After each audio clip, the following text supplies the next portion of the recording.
अऊज़ु बिल्लाहि मिनश्शैतानिर्रजीम बिस्मिल्लाहिर्रहमानिर्रहीम। अस्सलामु अलैकुम वरहमतुल्लाहि वबरकातुहू।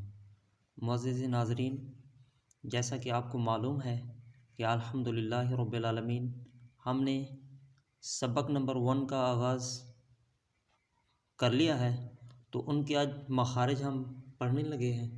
तो इंशाअल्लाह आपने तवज्जो देनी है ताकि आपको और पढ़ने वाले को और सुनने वाले को आसानी से समझ आ जाए कि हरूफ मखारिज क्या हैं। देखें, हरूफ के मखारिज कुल 17 हैं। हरूफ के मखारिज कुल 17 हैं। तो नंबर 1 में बाहालत मद्दा मुंह के खाली हिस्से की हवा से, मतलब मुंह के खाली हिस्से की हवा से जो लफ्ज़ निकलते हैं वो अलिफ, वाव, या, ये 3 लफ्ज़ हैं। अलिफ, वाव, या, ये क्या है? मुंह के खाली हिस्से की हवा से। चलें आगे। हल्क के आखिर से जो सीने की तरफ से है वहाँ से 2 हरूफ पैदा होते हैं, हमज़ा, हा। ये कहाँ से निकलते हैं? हल्क के आखिर से जो सीने की तरफ से है वहाँ से निकलते हैं ये हमज़ा, हा। चले यहाँ पे मैं बता दूँ, हल्क के 3 हिस्से होते हैं। अव्वल सीने की जानिब, सेंटर जो हमारा मुंह और सीने के दरमियान में है, और तीसरा जो हमारे मुंह के आखिर वाला हिस्सा जो है वहाँ पे ये तीन हिस्से हैं हल्क के। अव्वल हिस्से से हमज़ा, हा पैदा होता है। चलें दूसरे हिस्से में हल्क के बीच वाला हिस्सा जो है वहाँ से आइन, हा, आइन, हा, ये बीच वाले हिस्से से ये 2 हरूफ निकलते हैं। हल्क के शुरू से जो मुंह की तरफ से है वहाँ से आइन, आइन, खा, खा, खा, आइन, खा, ये 2 हरूफ, ये हल्क के जो मुंह की तरफ से है वहाँ से ये 2 हरूफ निकलते हैं। चलें आगे। ज़बान की जड़ का आखिर जो कवे के पास है, जब ऊपर के तालुओं से लगे तो वहाँ से क्या होता है? कौफ, कौफ, कौफ की आवाज़ निकलती है। तो ये यहाँ तक हो गया। आगे जो ये इसके साथ ये कैफ है, इसको कैफ बोलते हैं। ये बरीक सी होती है, इसको कैफ बोलते हैं। अक्सर कैफ कहते हैं, अक्सर कैफ कहते हैं। ये कैफ पढ़ने तो उसी जगह से, लेकिन ज़रा मुंह की तरफ से हटकर जो ज़बान का हिस्सा है वहाँ से ये कैफ निकलता है। कौफ और कैफ में फ़र्क ये आप जान लें। चलें आगे। यहाँ पे समझने की बात है, आप थोड़ा ध्यान से सुने।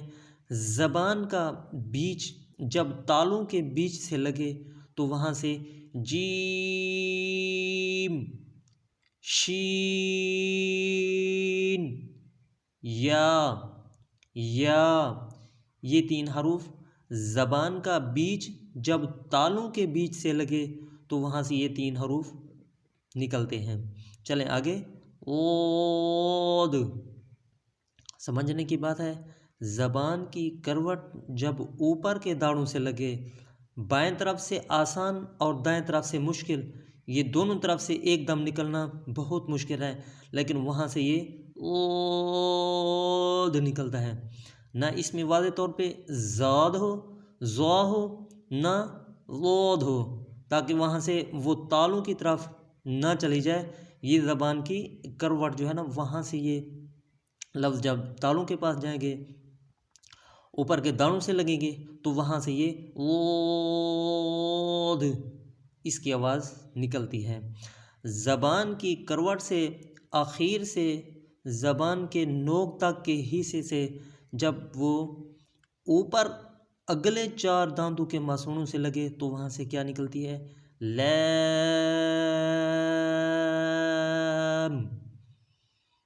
ठीक है, लैम।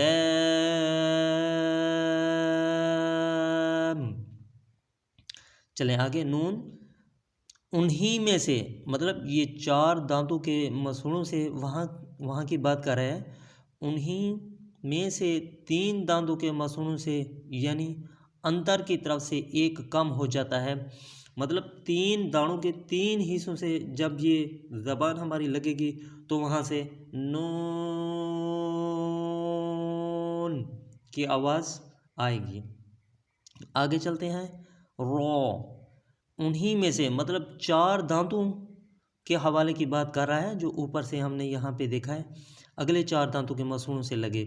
तो यहाँ पे कह रहा था उन्हीं में से अगले दोनों दांतों के मसूड़ों से और ऊपर का कुछ हिस्सा ज़बान की पुष्ट से भी है जो नोक से ज़रा आगे चल कर है। तो वहाँ से क्या होता है? रोम, रोम, रोम। वहाँ से रॉ की आवाज़ निकलती है। ज़बान की नोक जब ऊपर के अगले 2 दांतों की जड़ के तरफ से वाले आधे हिस्से से लगे तो वहाँ से 3 हरूफ निकलते हैं। 3 हरूफ की आवाज़ आती है। तो दैल ता, तो दैल ता। ठीक है, ज़बान की नोक जब उन ही ऊपर के अगले दोनों दांतों के नोक के ऊपर से ऊपर वाले आधे हिस्से से लगे तो वहाँ से ज़ो, ज़ैल, फ़ा। ये ज़बान की नोक जब उन ही ऊपर के अगले दोनों दांतों के नोक वाले आधे हिस्से से लगे तो वहाँ से क्या होता है? ज़ो, ज़ैल, फ़ा। वहाँ से इन 3 हरूफ की आवाज़ निकलती है। आगे है सोद, ज़, सीन। ये ज़बान की नोक जब ऊपर और नीचे के अगले दोनों दांतों के दरमियान आ जाए तो वहाँ से सोद, ज़, सीन। देखें ना, ज़बान हमारी ऊपर और नीचे दोनों दांतों के दरमियान जब आती है तो वहाँ से ये 3 हरूफ निकलते हैं। आगे है फ़ा, ऊपर के अगले दोनों दांतों की नोक जब नीचे के होंठ के अंतर वाले हिस्से से निकले तो वहाँ से फ़ा की आवाज़ निकलती है। तो आगे है बा, मीम और वाव। इसको ज़रा समझें। नंबर अलिफ में है बा, दोनों होंठों के अंदरूनी तरी के मिलने से बा की आवाज़ पैदा होती है। और मीम, दोनों होंठों के बैरूनी तरी के मिलने से मीम, मीम निकलती है। आगे है वाव, गैर मद्दा है, दोनों होंठों को गोल करके ना तमाम बंद करने से, मतलब ऐसा गोल करें ना वो बंद शुमार हों ना ज़्यादा खुले हों। जैसे वाओ, वाओ, ये वाओ की आवाज़ निकलती है। आखिर में मखारज है हमारा नंबर 17, नून और मीम का गुन्ना खैशूम यानी ना के बांसा से है तो वहाँ से नून, मीम, ये इस तरह की आवाज़ निकलती है। अल्हम्दुलिल्लाह से ये हमारे हो गए मखारिज। इंशाअल्लाह अज़्ज़ा वजल अल्लाह ने हमारी ज़िंदगी रखी तो कल इंशाअल्लाह आगे वाले सबक की तरफ जाएंगे।